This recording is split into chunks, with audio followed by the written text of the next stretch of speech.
नमस्कार दोस्तों। आज हम बात करेंगे इंडियन आईटी सेक्टर के बारे में जो 2025 में एक टर्निंग पॉइंट पे खड़ा है। Global macro economic uncertainty, AI का डिसरप्शन और कॉस्ट ऑप्टिमाइजेशन के चलते आईटी कंपनीज एक चैलेंजिंग फेज से गुजर रहे हैं। लेकिन यह भी सच है कि हर चैलेंज के अंदर एक अपॉर्चुनिटी छुपी होती है। आज हम डिटेल में डिस्कस करेंगे टॉप इंडियन आईटी कंपनीज जैसे इन्फोसिस, टीसीएस, विप्रो, एचसीएल टेक, एलटीआई माइंडट्री और टेक महिंद्रा के business model, recent earnings, long term vision और उनके फ्यूचर ग्रोथ पोटेंशियल के बारे में। नैस्कॉम के 2025 रिव्यू के अकॉर्डिंग इंडियन आईटी सेक्टर का रेवेन्यू FY25 में $282.6 बिलियन तक पहुंच गया है, जो अप्रॉक्स 5.1% एनुअल ग्रोथ शो करता है। फाइनेंशियल ईयर 26 तक सेक्टर का साइज $300 बिलियन क्रॉस करने का एस्टिमेट है, लेकिन ये ग्रोथ पहले जैसी नहीं रही। फाइनेंशियल ईयर 23 तक सेक्टर 12 से 18% CAGR पे ग्रो करता था, अब ये सिंगल डिजिट पे आ गया है। की रीजंस ये है: यूएस एंड यूरोप में आईटी बजट्स का टाइट होना, डिजिटल ट्रांसफॉर्मेशन प्रोजेक्ट्स का डिले होना, क्लाइंट्स की कॉशियस स्पेंडिंग, एआई अडॉप्टेशन का impact on traditional services. S&P global के मुताबिक ये स्लो डाउन साइक्लिकल से ज्यादा स्ट्रक्चरल लग रहा है, जिसका लॉन्ग टर्म इंप्लीकेशन हो सकता है इंडियन आईटी सर्विसेज एक्सपोर्टर्स पे। इन्फोसिस इन्फोसिस एक फ्लैगशिप आईटी सर्विसेज कंपनी है जिसका फोकस है क्लाउड, डिजिटल, डेटा एनालिटिक्स और एंटरप्राइज ऑटोमेशन पे। फाइनेंशियल ईयर 25 के फोर्थ क्वार्टर में इन्फोसिस ने 11.8% year on year net profit drop report किया है, approx 7,033 crore rupees. Revenue growth slow है, सिर्फ 1.3%। कंपनी ने फाइनेंशियल ईयर 26 के लिए 1 to 3% रेवेन्यू ग्रोथ गाइडेंस दिया है, जो मार्केट एक्सपेक्टेशन से काफी कंजर्वेटिव है। मैनेजमेंट का कहना है कि BFSI और रिटेल वर्टिकल्स में डिमांड प्रेशर है और क्लाइंट्स नए प्रोजेक्ट्स अप्रूव नहीं कर रहे। लेकिन इन्फोसिस ने एक नया एआई प्लेटफॉर्म टोपाज लॉन्च किया है, जो एंटरप्राइज प्रोडक्टिविटी इंप्रूव करने के लिए डिजाइन हुआ है। ये लॉन्ग टर्म डिफरेंशिएटर बन सकता है। TCS, Tata consultancy services. TCS अब भी सेक्टर लीडर है, लेकिन Q4 फाइनेंशियल ईयर 25 में उनका नेट प्रॉफिट 1.7% गिरा, rupees 12,224 crore. Revenue growth approx 5.3% रही, लेकिन मार्जिन प्रेशर देखने को मिला। TCS का कोर स्ट्रेंथ है large scale BFSI, health care और manufacturing transformation projects. North America से रेवेन्यू का मेजर चंक आता है, जहां क्लाइंट्स का स्पेंडिंग कॉशियस है। TCS का इग्नियो एआई प्लेटफॉर्म और क्लाउड ऑफरिंग्स उनकी फ्यूचर ग्रोथ का फाउंडेशन है। कंपनी ने $12.2 बिलियन के न्यू डील साइन किए, जो एक हेल्दी पाइपलाइन दिखाता है।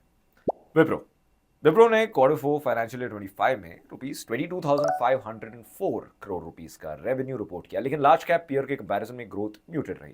Net profit 25.9% year on year बढ़कर रुपीज 3,570 करोड़ हुआ, लेकिन ऑपरेशनल मार्जिन 16% के आसपास ही रहा। विप्रो ने एआई और ऑटोमेशन सॉल्यूशंस के लिए AI 360 प्लेटफॉर्म लॉन्च किया है, लेकिन एट्रिशन और क्लाइंट लॉस जैसे इश्यूज अभी भी बने हुए हैं। कंपनी ने डील विंस में 48.5% ईयर ऑन ईयर जंप दिखाई है, जो एक पॉजिटिव सिग्नल है। एचसीएल टेक ने Q4 फाइनेंशियल ईयर 25 में 6.1% year on year growth report किया है। नेट प्रॉफिट रुपीज 4,307 करोड़ रहा, जो 8.1% हायर है। कंपनी ने $3 billion worth of TCVs, total contract value, sign किया है। एचसीएल टेक का core business hybrid cloud, ER&D और IT इंफ्रा सर्विसेज में फोकस्ड है। उन्होंने रीसेंट क्वार्टर्स में यूरोप और एशिया पैसिफिक जोग्राफीज में भी एक्सपेंशन किया है। SaaS और प्रोडक्ट रेवेन्यू 15% से ज्यादा कंट्रीब्यूट करता है। एलटीआई माइंडट्री मर्जर के बाद कंपनी का स्केल इंप्रूव हुआ है, लेकिन इंटीग्रेशन रिलेटेड चैलेंजेस अभी भी हैं। Q4 फाइनेंशियल ईयर 25 में कंपनी का रेवेन्यू रुपीज 9,772 करोड़ रहा और net profit rupees 1,129 crore. Health care और CPG वर्टिकल्स वीक रहे, लेकिन BFSI और हाईटेक सेगमेंट स्ट्रॉन्ग परफॉर्म कर रहे हैं। एलटीआई माइंडट्री ने $1.6 बिलियन के न्यू डील साइन किए। कंपनी का फोकस है डिजिटल ट्रांसफॉर्मेशन और डोमेन लेड डिलीवरी पे। टेक महिंद्रा टेलीकॉम और मैन्युफैक्चरिंग क्लाइंट्स के साथ काफी स्ट्रॉन्ग है। Q4 फाइनेंशियल ईयर 25 में रुपीज 13,384 करोड़ रेवेन्यू और रुपीज 1,167 करोड़ प्रॉफिट रिपोर्ट किया गया है। कंपनी ने $2.7 बिलियन के न्यू डील साइन किए, जो year on year 42% growth show कर रहा है। टेक महिंद्रा ने AI लेड 5G ट्रांसफॉर्मेशन और साइबर सिक्योरिटी और एम्बेडेड सॉफ्टवेयर सॉल्यूशंस में काफी इन्वेस्टमेंट किया है। ये उनका की डिफरेंशिएटर बन सकता है। AI और इमर्जिंग टेक्नोलॉजीज का इम्पैक्ट, जनरेटिव AI जैसे टेक्नोलॉजीज ने आईटी सेक्टर में नए अपॉर्चुनिटीज क्रिएट किए हैं, डेटाब्रिक्स, एक San Francisco based data analytics company ने इंडिया में $250 मिलियन का इन्वेस्टमेंट अनाउंस किया है एआई एक्सपेंशन के लिए। कंपनी बेंगलुरु में एक नया research and development centre establish कर रही है और 100 प्लस इंजीनियर्स हायर करने का प्लान है। साथ ही डेटाब्रिक्स ने इंडिया में एक data plus AI academy launch किया है जिसका एम है 500,000 पार्टनर्स और कस्टमर्स को ट्रेन करना नेक्स्ट 3 इयर्स में। फ्यूचर आउटलुक और स्ट्रेटेजिक फोकस एरियाज, एआई और इमर्जिंग टेक्नोलॉजीज में इन्वेस्टमेंट। कंपनीज को एआई, क्लाउड कंप्यूटिंग और साइबर सिक्योरिटी जैसे एरियाज में इन्वेस्टमेंट बढ़ाने की ज़रूरत है ताकि कंपेटिटिव एज मेंटेन किया जा सके। स्किल्ड वर्कफोर्स डेवलपमेंट, एआई और नए टेक्नोलॉजीज के लिए स्किल्ड प्रोफेशनल्स की डिमांड बढ़ रही है। कंपनीज को अपने एम्प्लॉयज को रीस्किल और अपस्किल करना होगा। ग्लोबल मार्केट डाइवर्सिफिकेशन, यूएस और यूरोप के अलावा कंपनीज को एशिया पैसिफिक और मिडिल ईस्ट जैसे मार्केट्स में अपनी प्रेजेंस बढ़ानी चाहिए।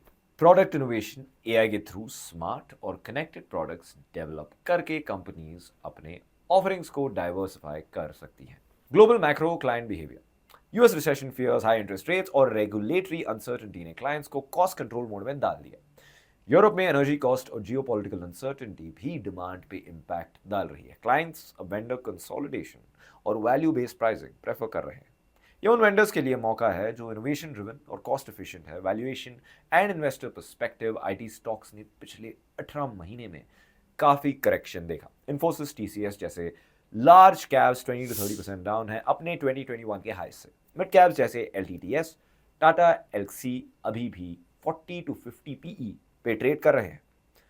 इन्वेस्टर्स के लिए ये वक्त है क्वालिटी पे फोकस करने का। हाई मार्जिन, लो एट्रिशन और स्ट्रॉन्ग क्लाइंट रिलेशनशिप्स वाली companies long term value create करेंगी। एआई रेडी, डाइवर्सिफाइड और आईपी लेड फर्म्स प्रेफर्ड होंगी। कंक्लूजन, इंडियन आईटी सेक्टर एक नए एरा में एंटर कर रहा है जहां कॉस्ट ऑप्टिमाइजेशन, डिजिटल एक्सेलरेशन और एआई लेड ट्रांसफॉर्मेशन डोमिनेट करेगा। मार्केट शॉर्ट टर्म में वॉलेटाइल जरूर रहेगा लेकिन लॉन्ग टर्म स्टोरी अभी भी इंटैक्ट है। अगर आप एक इन्वेस्टर हो तो ये समझना ज़रूरी है कि कौन सी कंपनी सिर्फ सर्वाइव नहीं बल्कि थ्राइव करने के लिए रेडी है। Smart capital allocation, deep client relationships और टेक अडॉप्टेबिलिटी ही फ्यूचर के विनर्स तय करेगा। आपको क्या लगता है, क्या ये एआई डिस्ट्रप्शन अपॉर्चुनिटी है या थ्रेट? और आप किस आईटी स्टॉक में इन्वेस्ट कर रहे हो या प्लान कर रहे हो?